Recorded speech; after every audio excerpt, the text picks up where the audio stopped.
पिंकी की शादी कुछ ही दिनों पहले भारतपुर गांव में हो जाती है। एक दिन वो रसोई में काम करते करते गाना गुनगुना रही होती है। तभी उसकी सास आती है। बिजली गिराने मैं हूँ आई, कहते हैं मुझको हवा हवाई, हवा हवाई, वी वी वी वी वी। ओहो, हवा हवाई मैडम, कहीं उड़ मत जाना हवा से। अरे मम्मी जी, उड़े मेरे दुश्मन। आप बताओ, कुछ काम था क्या? हाँ, काम तो था। हमारे पड़ोस वाले गांव में उषा रहती है ना, उसने कुछ सामान बोला था मुझे लेकर जाने को। अब मेरे घुटनों में हो रहा है दर्द, तो तुम ही पहुंचा दो ना बहू ये सामान। अरे वाह, इतने सुहाने मौसम में घर से बाहर निकलने को मिल रहा है, मजा आ जाएगा। ये लो बेटा, ध्यान से जाना और लौटते वक्त उस गांव के कुल देवता के मंदिर में भी माथा टेक आना। हाँ हाँ मम्मी जी, जैसा आप कहें। पर ये सब करने के लिए थोड़ा सा खर्चा पानी मिल जाता तो। अरे पानी तो तुम्हें उषा पिला देगी, और खर्चा तुम ज्यादा करना मत, ठीक है बहू? जाओ, शाम तक घर लौट आना, ठीक है बहू रानी? सास वहां से चली जाती है और पिंकी पड़ोस वाले गांव में पहुंचती है और उसे कुल देवता का मंदिर दिखाई देता है। पहले मंदिर होकर आऊं कि सामान देकर आऊं? चलो मंदिर ही हो आती हूँ। पिंकी मंदिर के पास जाती है, तभी उसका पैर एक पत्थर से टकराता है। हाय रो, मर गई रे। पिंकी देखती है कि वो पत्थर चमक रहा होता है। पिंकी वो पत्थर उठा लेती है। अरे, ये पत्थर तो चमक रहा है। वो पत्थर देख ही रही होती है कि तभी उसे एक आवाज सुनाई देती है। दन दना दन दन दन दन, जो तेरा मन चाहे तू बन। अरे, ये आवाज कहाँ से आ रही है? जो तेरे हाथ में पत्थर है उसी में से बोल रहा हूँ मैं पिंकी। ये पत्थर है जादुई, और ये लगा है तेरे हाथों में, तो ये हुआ तेरा। अब तू जिसके रूप में आना चाहे आ सकती है। ये पत्थर हुआ तेरा। दन दना दन दन दन दन। क्या सच में ये जादुई पत्थर मेरा हुआ? अरे वाह वाह वाह वाह। पिंकी अपना काम खत्म करके घर आती है और उसकी सास रसोई में काम कर रही होती है। अब वक्त है इस पत्थर का इस्तेमाल करने का। बड़ी थकान हो गई है रास्ते में, सासू माँ से थोड़ी सेवा करवा लेती हूँ। पिंकी पत्थर को हाथ में लेकर अपने ससुर का रूप धारण कर लेती है।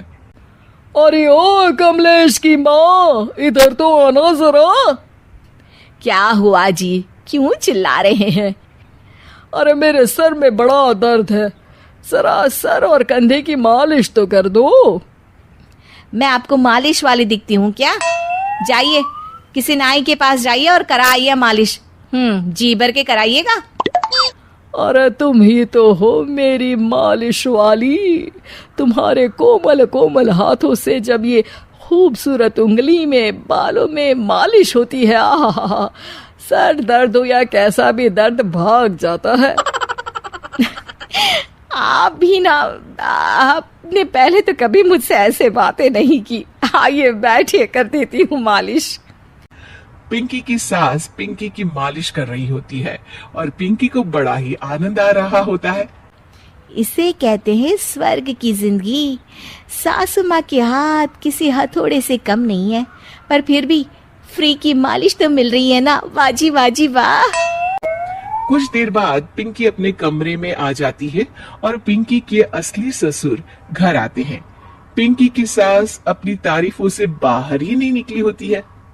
सुनिए जी, आज ना आपकी बातों ने तो मन ही मोह लिया मेरा। बातें? कौन सी बातें?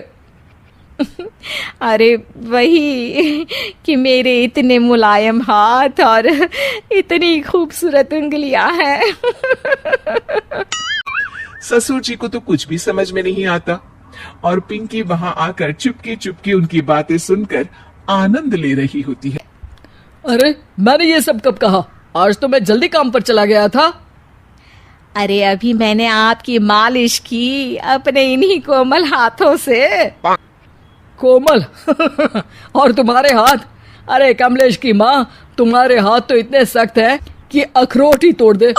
मैंने तो आज तक तुमसे इसलिए मालिश नहीं करवाई, तुम्हारे हाथों को देखकर तो मुझे वो डायलॉग याद आता है, ये 2.5 किलो का हाथ जब किसी पर पड़ता है ना तो आदमी उठता नहीं, उठ जाता है। सास को गुस्सा आ जाता है। आए बड़े मेरे हाथ को 2.5 किलो का कहने वाले, अरे खुद की तोंद देखी है, बारात का ढोल भी शर्मा जाए देखकर। पिंकी उन दोनों की बातों से हंसी रही होती है कि तभी वहां कमलेश आता है और वो बहुत परेशान होता है। मैं तो लुट गया। अरे क्या हुआ कमलेश? दुकान में कल वो गुंडा जग्गू दादा आए थे और धमकी देकर गए हैं कि 1 लाख का हफ्ता देना पड़ेगा, नहीं तो मेरी दुकान तोड़ देंगे। सभी चौंक जाते हैं। क्या पिंकी अपने पति कमलेश को जग्गू दादा से बचा पाएगी? जानने के लिए देखिए रूप बदलने वाली बहू पार्ट 2।